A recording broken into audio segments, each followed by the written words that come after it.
watching The Wash Daily. Today in news, an exciting project is taking place in Pennsylvania where a group called the Pennsylvania Industrial Hemp Exchange got a $1 million grant to look at using cannabis or hemp for the use, industrial hemp for the use of fuel and for phytoremediation and as a replacement for plastic and for offsetting greenhouse gases.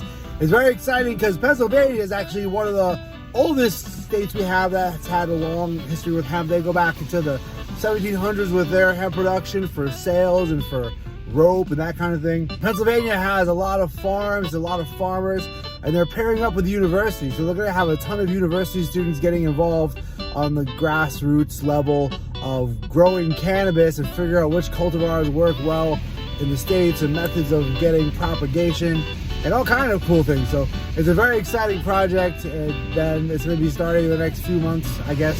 And they're looking for people to be there and help get that going. If you're into hemp, go over to Pennsylvania, help out with the weed. Also in news, Florida is looking at legislation for legal cannabis, but the Attorney General is asking that the bill be disqualified before it even reaches her. She's saying that it violates the rule of how you file a bill, and the title of the bill has to only pertain to one thing, not two. Anyway, the Attorney General has in the past made similar complaints about bills and got them not to get even looked at by the legislative body, which would be the Supreme Court. So what they're looking to do in Florida is establish a legal market. People there can have up to 1 ounce of cannabis, and the cannabis will be taxed. There isn't any home grow provision. The bill is being actually bankrolled by Truelieve, and so obviously they don't want any home grow in that bill. And Florida has legal hemp and medicinal cannabis, but they don't have legal cannabis yet. The state would make a lot of money if they did.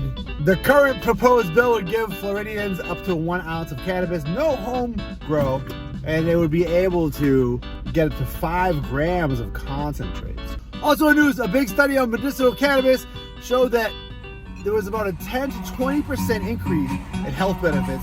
The study was conducted with about 3,000 participants, and there was separate criteria for things like mental health and mental well-being, as well as physical health and being able to move and those kinds of things.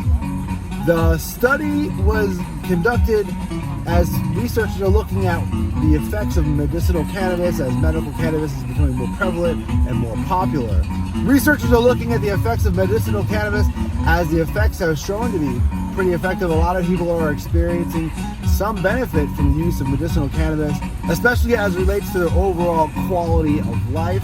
We've only even been talking about the endocannabinoid system for a number of years now. It's great that we're at least able to acknowledge hemp for the medicinal herb that it is. Thanks for watching The Wash Daily.